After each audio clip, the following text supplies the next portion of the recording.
अरब सागर की लहरों के किनारे, जहाँ हर सांझ आदित्य समुद्र में ढलकर मेरे शिव को अर्घ देते हैं, वहीं है हमारा सोमनाथ ज्योतिर्लिंग। शांत, गंभीर और अडिग। सोमनाथ की शांति मौन नहीं है, सुनाती है सनातन की एक और वीर गाथा। जब इस धाम को 17 बार तोड़े जाने पर उन ऋषियों ने, उन भक्तों ने, उन अनाम हाथों ने हर युग में दोहराया था कि सनातन था, सनातन है, सनातन रहेगा सदैव। मैं उस पीढ़ी से हूँ जिसने भारत के इतिहास को किताबों से ज़्यादा दादी नानी की कहानियों में जिया है, और सोमनाथ की कहानी उन कहानियों की धड़कनों में से एक है, हमारी सभ्यता की पहचान। बताते हैं कि चंद्रदेव, जिन्हें सोम भी कहा जाता है, अपने ससुर दक्ष के श्राप से पीड़ित थे। क्षीण होने लगे थे, चमक खो गई थी। तब इन्होंने प्रभु शिव की पूजा की। भोलेनाथ प्रसन्न हुए और उन्हें श्राप मुक्त कर दिया। तो जिस स्थान पर चंद्रमा ने प्रभु की उपासना की, ठीक वहीं आज भारत का पहला ज्योतिर्लिंग सोमनाथ स्थापित है। चंद्रमा का सोम और शिव का नाथ। जब आप सोमनाथ के प्रांगण में खड़े होते हैं तो अरब सागर से मिलकर आती हवाएं श्रद्धालुओं से कहती हैं, हमेशा डट कर खड़े रहना, चाहे कितनी भी आंधियां आएं। आज का सोमनाथ मंत्र मुग्ध कर देने वाली चालुक्य शैली में बना है। दीवारों पर देवी देवता, फूल, बेलें, नृत्य मुद्राएं, हाथी, उनकी बारीक नक्काशी है। गर्भगृह में पहुंचने पर कुछ क्षण की सोमनाथ से जो मेरी मुलाकात हुई, उसे मैं अपने साथ ले आई। परिक्रमा करते समय मंदिर की दिव्यता, भव्यता, कलात्मकता आपको गर्वित करेगी।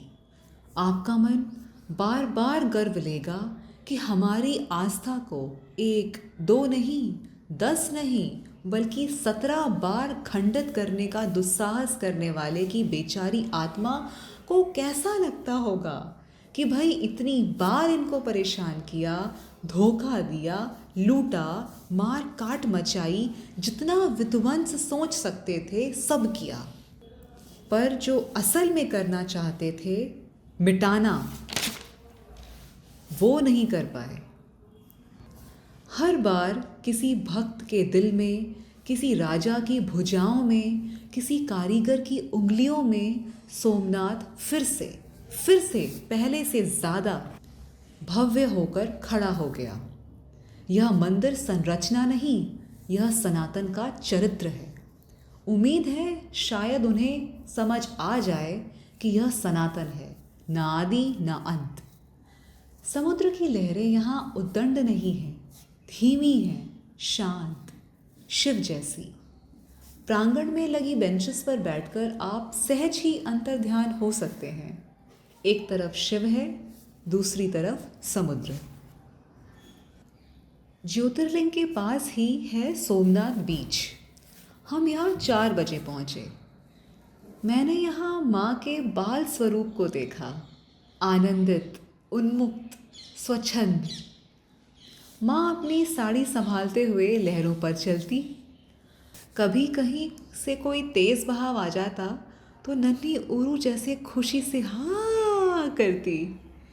पिताजी भी अपने सहज स्वभाव में खुश थे, लहरों को देखते देर तक। आप लोग भी मेरे साथ सहमत होंगे कि अपने माँ पिताजी को बच्चों सा खेलता खिलखिलाता देखना बेहद सुखद अनुभव है। मैंने जी भर के यादों को जिया और कैमरे में भी भर लिया। देर शाम जब लाइट एंड साउंड शो देखा, तब सोमनाथ की कहानी सुनी। उसमें से ये बातें मेरे जहन में रह गई कि जब यह ज्योतिर्लिंग बना ही होगा, यहाँ मंत्र उच्चारण, भजन, हवन होते रहते होंगे, सोने से बनी टन भारी मंदिर की घंटियों को सोने की जंजीरों से बजाया जाता होगा, तब वह गुंजन, वह ध्वनि कानों को कैसा अनुभव देती होगी। पूजा पाठ का वह माहौल किस कदर दिव्य होगा। सोने चांदी बेशकीमती पत्थरों से बनी हमारे मंदिर की भव्यता कैसी होगी। क्या ऐश्वर्य, कैसी संपन्नता रही होगी कि जिसे एक या दो बार में लूटा भी नहीं जा सका। दुस्साहसी लुटेरों ने कई जहाज कई महीनों तक ढोए थे। ये लोग मंदिर के रत्नों जड़ित खंभों को उखाड़ कर ले गए थे यार। क्या दरिद्रता थी इनकी नीयत की भी। खैर, कुछ खास कर भी नहीं पाए। हम आज वहीं खड़े हैं, मुस्कुराते पर मजबूत। हर राष्ट्र को कुछ ऐसे ठिकाने चाहिए जो उसे याद दिलाते रहें कि चाहे कितनी भी आंधियां आए, जो सत्य है वह खड़ा रहेगा। मंदिर के पीछे समुद्र की ओर एक स्तंभ है, बाण स्तंभ। यह इंगित करता है कि इस दिशा में समुद्र के पार कोई भूमि नहीं है, सीधा एंटार्क्टिका। जरा सोचिए, इतने हजारों साल पहले हमारे पूर्वजों ने यह जाना, मापा और लिख दिया पत्थरों पे। हमारे पूर्वज जानकार भी थे, जागृत भी थे और जिज्ञासु भी थे। हमारी पीढ़ी ने दूरदर्शन के महाकाव्यों के जरिए इतिहास की गर्मी महसूस की है। हमारे लिए सोमनाथ ज्योतिर्लिंग एक जीवंत सबूत है कि सच विलंबित हो सकता है, पराजित नहीं। सोमनाथ प्रमाणित करता है कि जो सच में दिव्य है उसे कोई पराजित कर ही नहीं सकता। यही है सनातन, जिसे छेड़ने की भी कोशिश करो तो अधिक दीप्तिमान होकर खड़ा हो जाता है।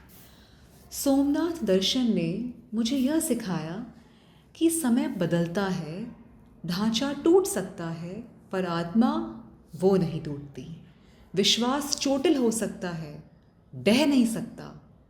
चाहे परिस्थितियां कितनी भी बार आपको गिराएं, आप फिर खड़े हो सकते हैं।